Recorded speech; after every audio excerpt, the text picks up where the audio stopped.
Sejam bem-vindos a mais uma leitura diária. A passagem de hoje se encontra no livro de Oséias, do capítulo 10 ao capítulo 14, a destruição dos altares pagãos em Israel.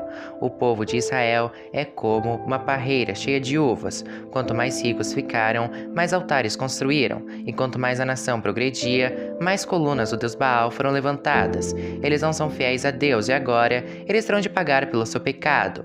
O Senhor quebrará os seus altares e derrubará as colunas do deus Baal. Eles vão dizer: não temos rei, porque não tememos a Deus. E se tivéssemos um rei, o que é que ele poderia fazer por nós? Eles só dizem mentiras. Todos juram falso e fazem acordos que não pretendem cumprir. E aquilo que chamam de justiça é tão perigoso como a erva venenosa que cresce em campo arado. O povo que mora em Samaria ficará com medo e chorará quando o bezerro de ouro de Bet-Avém for levado embora. Os sacerdotes pagãos ficarão desesperados ao perderem esse ídolo que era sua glória, pois será levado para a Síria como presente para o grande imperador. E o povo de Israel ficará com vergonha dos conselhos que seguiu. O rei de Israel será levado embora como um cisco que é carregado pela correnteza. Os altares dos montes de Avém, onde o povo adora ídolos, serão destruídos e ficarão cobertos de mato e de espinhos. O povo dirá às montanhas: caiam em cima de nós, e aos montes: caiam em cima de nós. Deus dá a sentença contra Israel. O Senhor Deus diz: desde o tempo em que pecou em Gibeá, o povo de Israel não tem parado de pecar. Por isso, em Gibeá, a guerra alcançará essa gente perversa.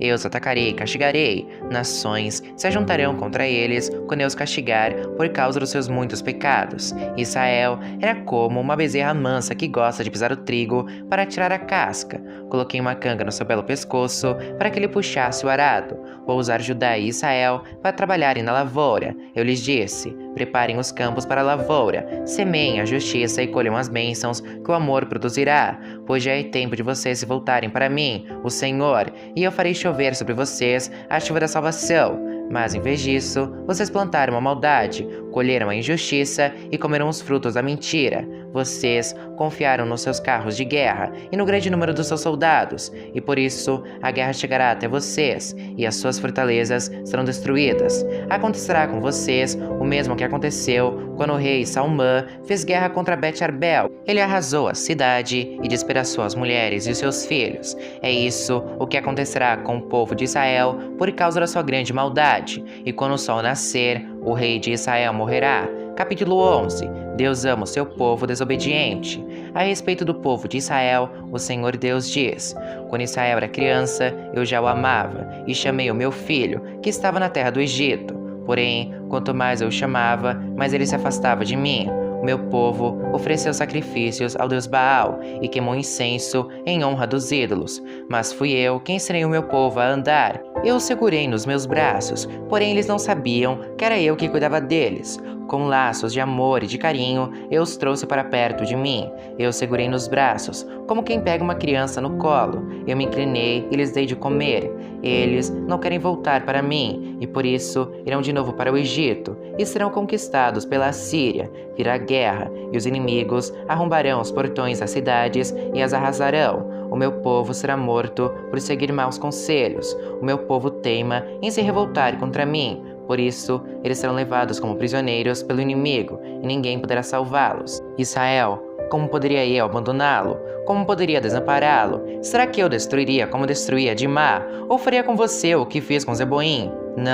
Não posso fazer isso, pois o meu coração está comovido e tenho muita compaixão de você. Não deixarei que a ira me domine, não destruirei o meu povo outra vez, pois eu sou Deus e não ser humano. Eu, Santo Deus, estou no meio do meu povo e não destruirei novamente. Quando eu rugir como leão contra os inimigos, o meu povo me seguirá. O meu povo virá correndo do oeste, como pássaros. Eles virão depressa do Egito e como pombas virão da Síria. Eu os farei morar de novo na sua terra. Eu, Senhor, estou falando. A condenação de Israel e de Judá. O Senhor Deus diz: o povo de Israel me cerca com mentiras e falsidades, e o povo de Judá se revolta contra mim, o Santo Deus, que sou sempre fiel. Capítulo 12. O povo de Israel vive praticando maldades e gasta o dia inteiro fazendo coisas que não têm valor. As mentiras e os crimes continuam a aumentar. Israel faz acordos com a Síria e manda azeite de presente para o Egito. O Senhor Deus tem uma acusação contra o povo de Judá e vai castigar o povo de Israel por causa dos seus pecados. Jacó, o antepassado deles, lutou com seu irmão gêmeo Esaú, enquanto os dois ainda estavam na barriga da mãe. Já homem feito, Jacó lutou com Deus. Ele lutou com um anjo e venceu. Então chorou e pediu que o anjo o abençoasse.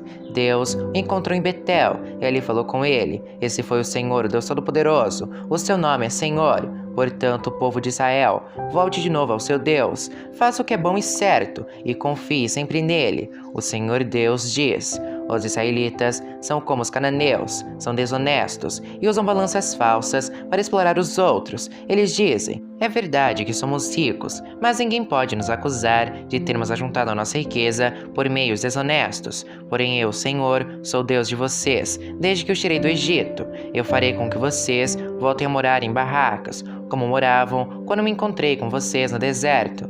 Eu falei com os profetas e lhes dei muitas visões. Usei comparações quando falei ao povo por meio dos profetas. Mas o povo de Gileade adora ídolos e por isso vai ser morto. Em Gilgal, touros são sacrificados no altar. Por isso, os altares vão virar montes de pedras nos campos arados. O nosso antepassado Jacó teve de fugir para a Mesopotâmia e trabalhou como pastor de ovelhas a fim de conseguir uma esposa. Por meio do profeta Moisés, o Senhor Deus tirou o povo de Israel do Egito e cuidou deles. Com os seus pecados, o povo de Israel provocou a ira do Senhor. Por isso, ele fará com que paguem pelos crimes que cometeram e os castigará por causa das suas maldades. Capítulo 13. A destruição de Israel. Antigamente, quando a gente da tribo de Efraim falava, as outras tribos ficavam com medo, pois todas respeitavam os efraimitas. Mas eles começaram a adorar o deus Baal, e por isso vão morrer.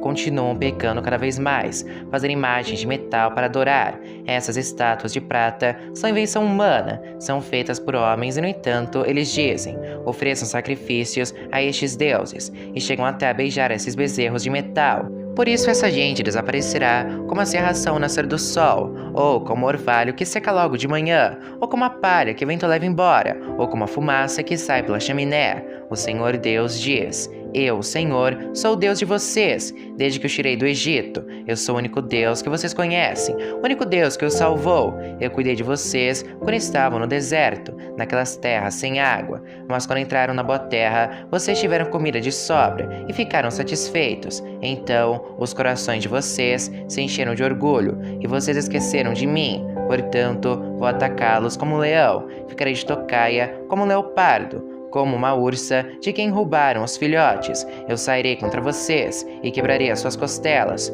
Como leão, eu os devorarei ali mesmo. Como uma fera, eu os despedaçarei. Povo de Israel, eu vou acabar com vocês. Quem poderá salvá-los? Vocês pediram que eu lhes desse um rei também, chefes em todas as cidades. Mas como que eles podem salvá-los? Fiquei irado com vocês e por isso lhes dei reis. E estando ainda irado, eu os tirei de vocês. Os pecados de Israel foram notados, as suas maldades foram escritas. Chegou a hora de Israel começar a viver, mas Israel não quer, porque não tem juízo. É como uma criança que na hora de nascer não quer sair da barriga da mãe.